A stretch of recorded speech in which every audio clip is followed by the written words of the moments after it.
What if the reason your life feels empty, despite having everything the world told you to chase, is because you have been measuring success with the wrong ruler?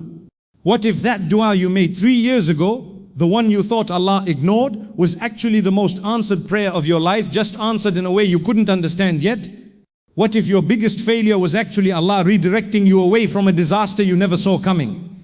What if every sleepless night, every rejection, every door that closed in your face was not punishment but preparation?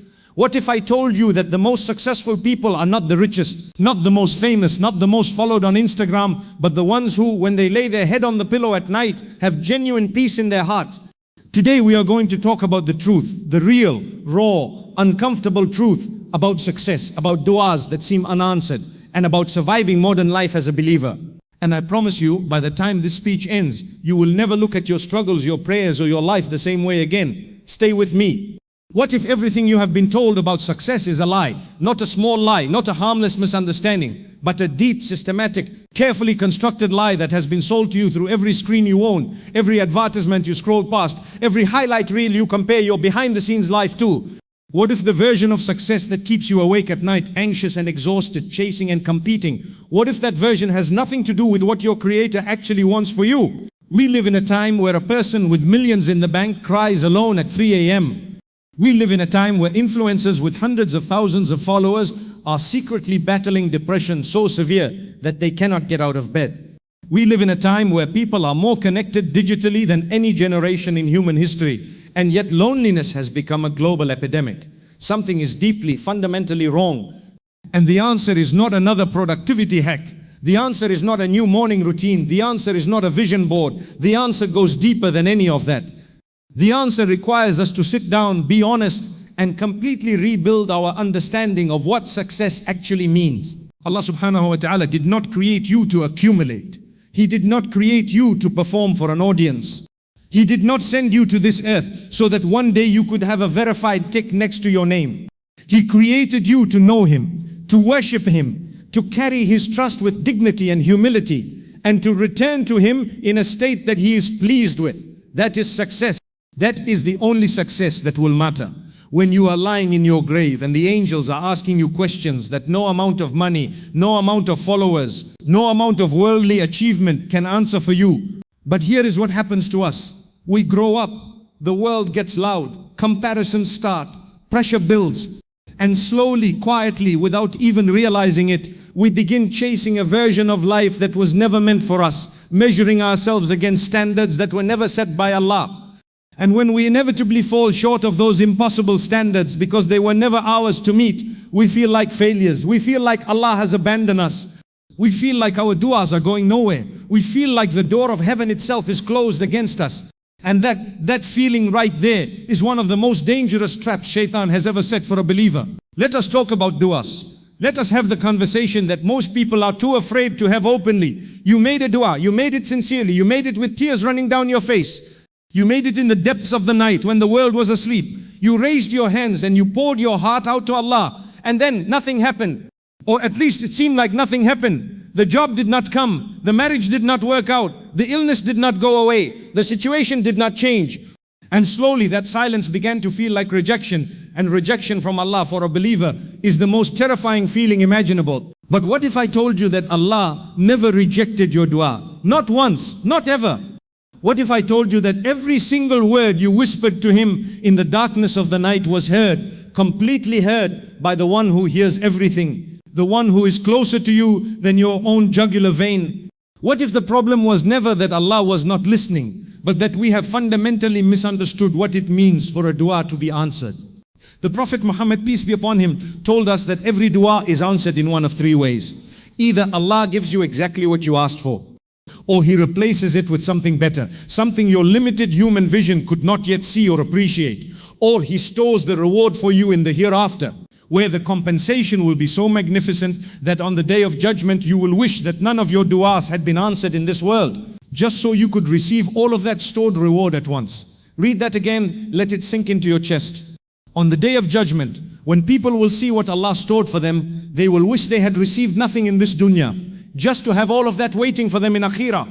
This is not a fairy tale, this is a hadith. This is the word of the most truthful man who ever walked this earth. So why do we behave as though Allah has abandoned us when things do not go our way on our timeline? Because we have let the world teach us that instant gratification is a right.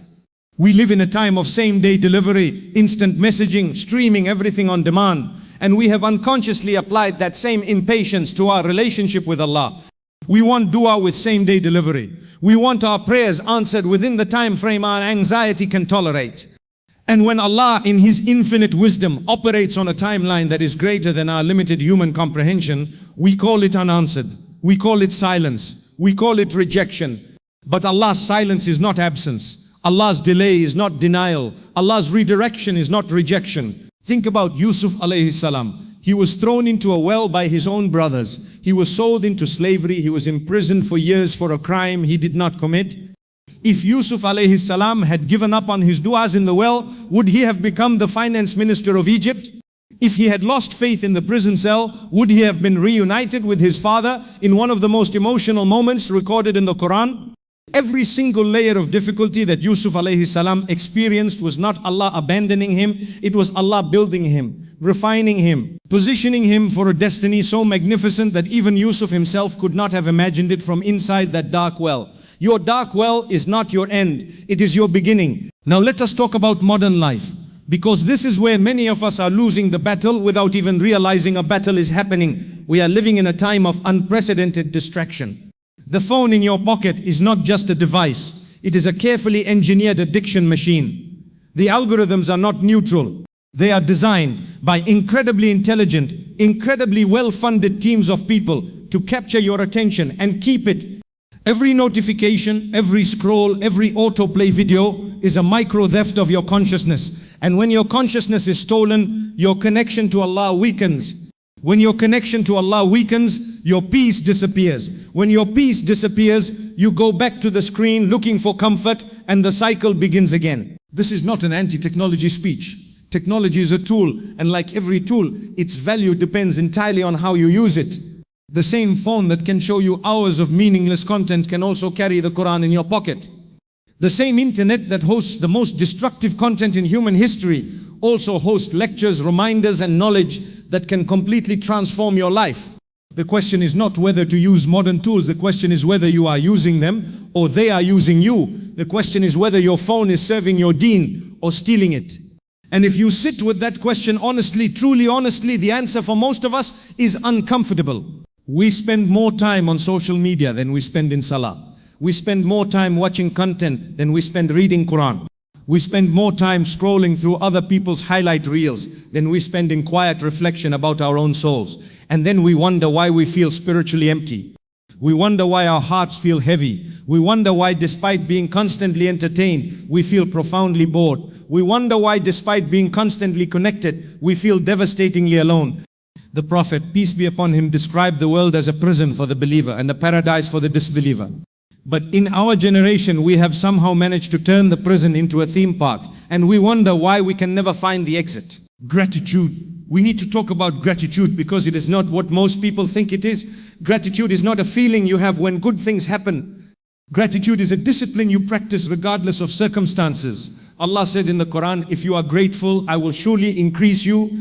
He did not say, if things are going well, be grateful. He said, if you are grateful as a state of being, as a practice, as a lens through which you view your life, He will increase you. More blessings, more doors, more peace, more light. But look at how we approach life. We wake up focusing on what we do not have. We go to sleep thinking about what went wrong. We compare our lives to people who seem to have more, and we feel diminished. We are surrounded by blessings so numerous that if you try to count them, you would fail. Allah tells us this in the Quran, and yet we walk around feeling deprived. We have clean water when millions do not. We have food when millions cannot find it. We have eyes to read these words when millions have never seen light. We have a heartbeat right now, a heartbeat that we did not earn, that we cannot control, that Allah is sustaining for us this very second, and we are sitting here worrying about whether life is fair. Gratitude does not mean pretending your pain does not exist. Gratitude does not mean denying your difficulty or forcing a smile over genuine suffering.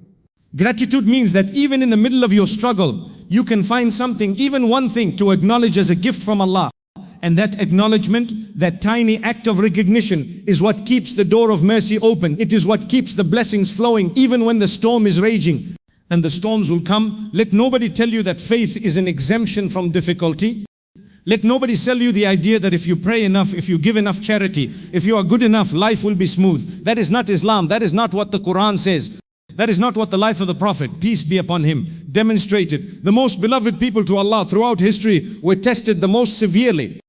Ibrahim alayhi salam was thrown into fire. Musa alayhi salam fled for his life. Ayub alayhi salam lost his health, his wealth and his family. Muhammad, peace be upon him, buried his children, lost his closest companions, was mocked, threatened and driven from his home. If difficulty was a sign of Allah's displeasure, then every single prophet was cursed. But we know that is not true. We know the opposite is true. Difficulty, handled with patience and trust, is a sign of Allah's attention. It is a sign that He is working on you. It is a sign that He is elevating you to a level that only difficulty can take you to, because comfort never builds character. Ease never deepens faith. It is the trials that strip away everything false, everything superficial, everything you were depending on besides Allah. And what remains after everything is stripped away is the purest form of your soul. Your pain is not punishment. Your struggle is not evidence that Allah has forgotten you. Your unanswered dua is not proof that the door of heaven is closed.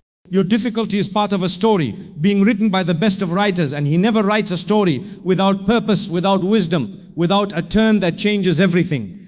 Sabr, patience, is perhaps the most misunderstood concept in Islam today. We have reduced it to passive resignation.